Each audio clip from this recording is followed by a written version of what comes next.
Eu sou Mário Persona e essas são as respostas que eu dei aos que me perguntaram sobre a Bíblia. Quando Pedro acata o que o Senhor fala para ele, eu vou lançar as redes sobre a tua palavra. Isso aqui é uma lição importantíssima para nós. Nós, às vezes, ficamos receosos de obedecer à palavra de Deus, mas nós deveríamos obedecer e colocar a responsabilidade sobre o próprio Deus. Sobre a tua palavra eu lançarei as redes. Eu não estou nem sabendo se vai dar certo ou não, mas sobre a tua palavra, a responsabilidade é tua de eu lançar as redes. Os resultados virão de ti, Senhor.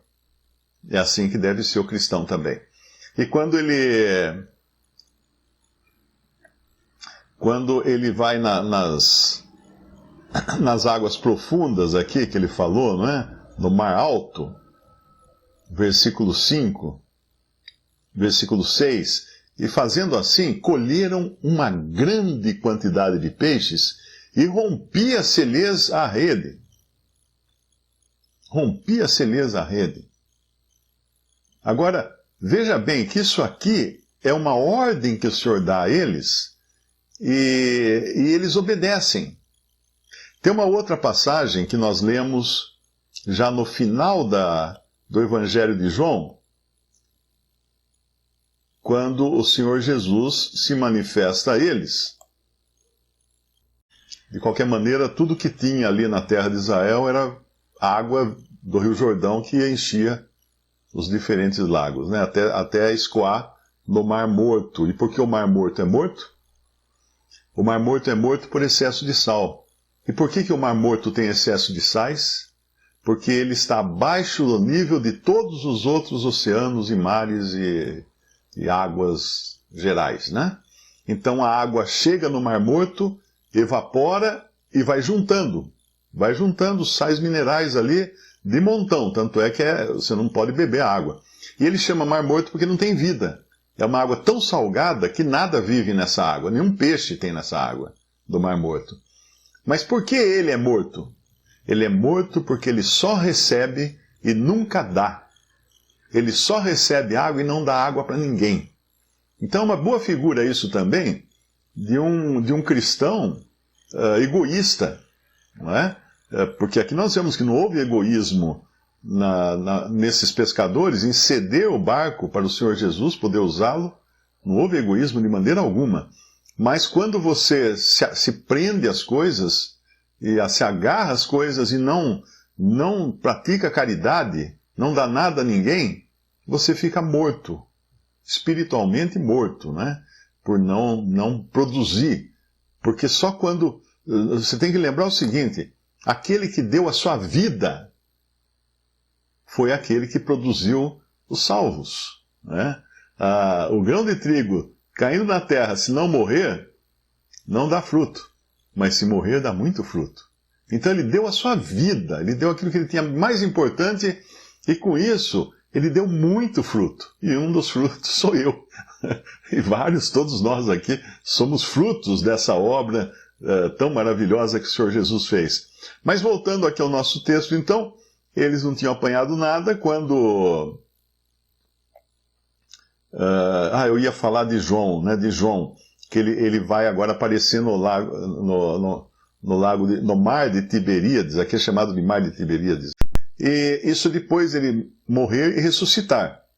E aqui nós vemos Simão Pedro voltando às velhas práticas da sua vida, como se nada tivesse mudado. Puxa, Pedro, você viu aquele homem na cruz, e depois você viu ele fora do túmulo, ressuscitado, com as marcas nas mãos, que Tiago ainda contestou, né? Mostra as marcas do teu lado, das suas mãos.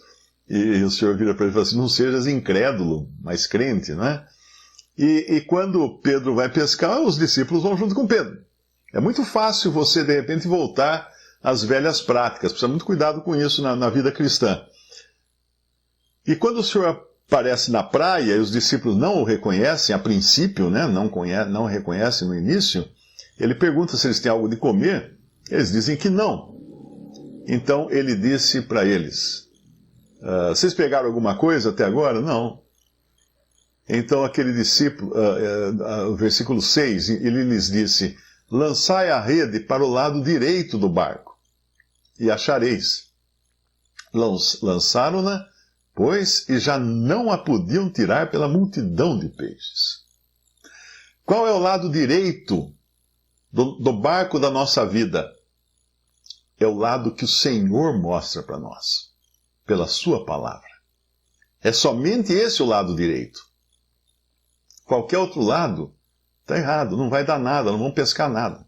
E lá então, voltando ao nosso capítulo de Lucas 4, né, que eu acho que é. Lucas capítulo 5, perdão. Então, versículo 6, fazendo assim, colheram uma grande quantidade de peixes, rompia-se-lhes a rede, e fizeram sinal aos companheiros que estavam no outro barco, para que os fossem ajudar. Isso aqui também é uma lição muito bonita que nós temos, de entender que cada crente, sozinho, ele não dá conta das coisas de Deus, da obra de Deus. Não existe um que fala assim: eu sou pregador do Evangelho, eu prego o Evangelho, muitas pessoas se convertem, etc. Não. Nós encontramos lá em 1 Coríntios, falando do semeador, do agricultor, Paulo falando, né, que um é o que semeia, outro é o que rega, e Deus dá o crescimento. O que isso quer dizer? Um prega a palavra, outro ora, outro derrama suas orações sobre aquele trabalho, aquela semeadura, porque sem essas orações, sem que seja regada por orações, essa palavra não vai dar fruto. Que essa palavra que o primeiro pregou, né? O que semeou. Por isso que é um trabalho conjunto. Conjunto. Muitas vezes as pessoas escrevem para mim, falam para mim, falam assim: não, puxa, você prega, que é uma maravilha, papapi, papapi. O diabo fala isso para mim. Ele sempre fala isso para mim. Mas é a rasgação de seda, né? E eu sempre deixo muito claro o seguinte: nada funcionaria sem as orações. Mas que orações? As suas? Não, eu sou até relapso, eu sou até um orador, né? Uma pessoa de não muita oração, deveria orar mais do que eu oro, mas eu sei que tem muitas pessoas que oram por esse trabalho, pessoas que eu nem conheço, só vou encontrar no céu, pessoas que talvez estejam presas a uma cama, não poderiam sair na rua pregando ou usando, não sabem nem usar a internet, talvez, para pregar o evangelho pela internet ou de outra maneira, mas estão orando. É com essas orações que funciona. Não adianta nada você plantar a sementinha e não regar. Alguém está regando, né? Então tem os que pregam, tem os que oram, e tem o Senhor que dá o crescimento. Deus dá o crescimento. Então aqui, quando eles reconhecem que rompia-se-lhes a rede, no versículo 6, o que eles fazem? Fazem sinal aos companheiros que estavam no outro barco, para que os fosse ajudar. Veja só. Agora pensa numa pessoa egoísta. Não fala nada, não, senão a gente vai perder aqui, nós vamos vender esse peixe, vai dar menos, não conta para os outros, não pede ajuda deles, não, que eles vão cobrar para ajudar, tudo. Não, de onde vinha esse peixe? Ele vinha das mãos do próprio Senhor, do Criador dos peixes. Do Criador dos peixes. E eu não entendo como é que um cristão pode entrar numa dessas seitas, porque são seitas, né? Que pregam que o cristão não pode comer carne, tem que ser vegetariano. Meu amigo, esses peixes não eram feitos de alface. Eles eram animais vivos, que você precisa cortar, matar, sai sangue, abrir a barrigada, tirar a barrigada, assar, cozinhar. Eram animais. Deus fez esses animais para o homem.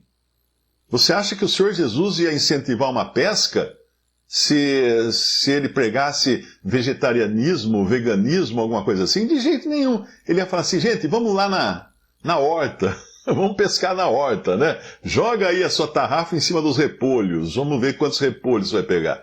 Nada. Nada. Isso faz parte da alimentação e é o Senhor mesmo que deu.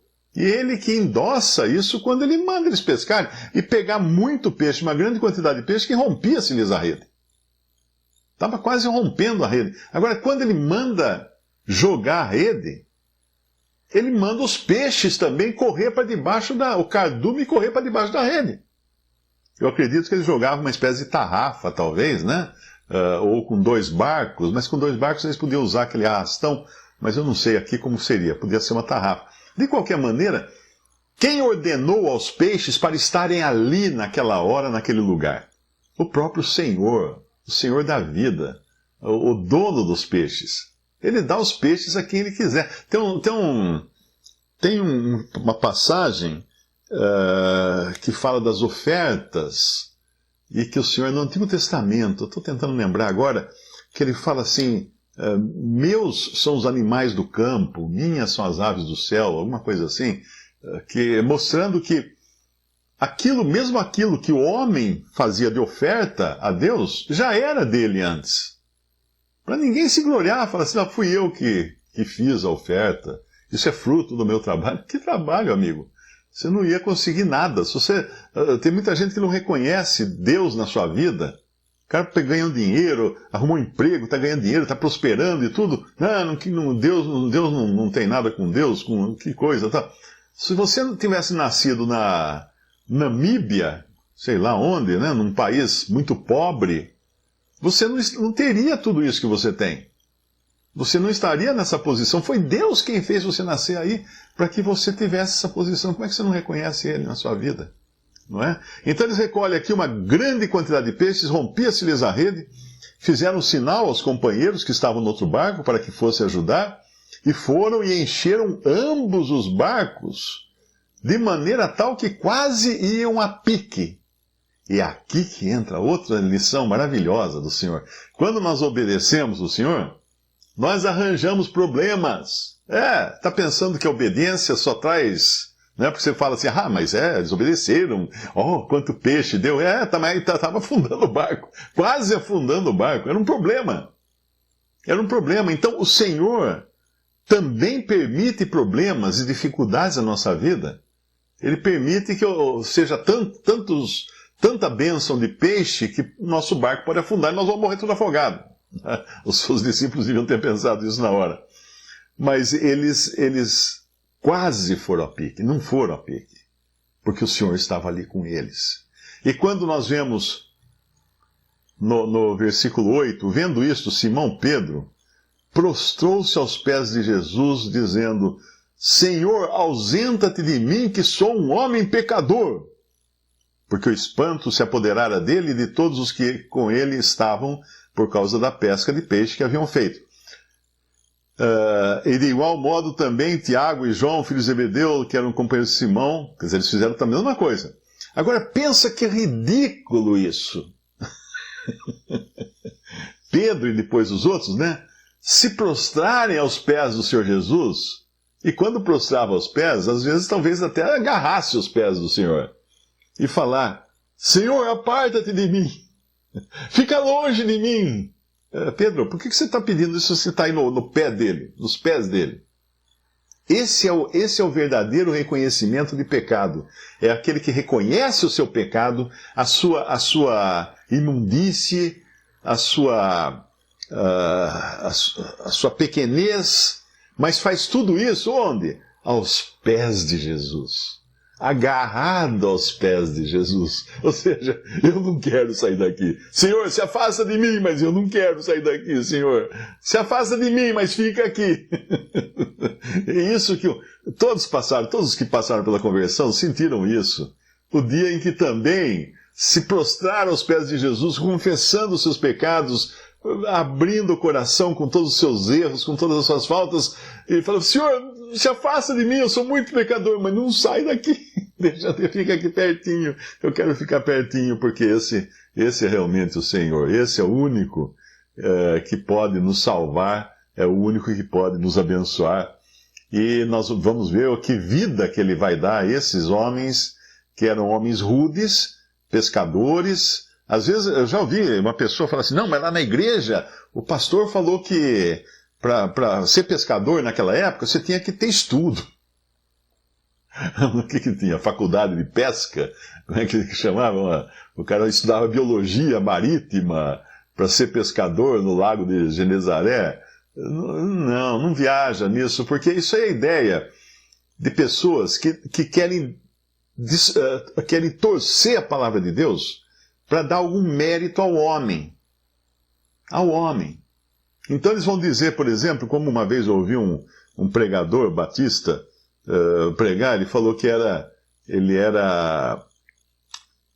ele falou a respeito da fuga para o Egito, que quando José e Maria precisaram fugir para o Egito, eles não fugiram sozinhos, tinha um homem ali que os acompanhou, que serviu de guia para eles. E esse homem era um ladrão. Um ladrão. E esse ladrão, ele depois iria aparecer de novo na cruz. Então, quando ele na cruz, aquele ladrão que se converte na cruz, olha onde o cara viajou, quanta maionese ele precisou para viajar.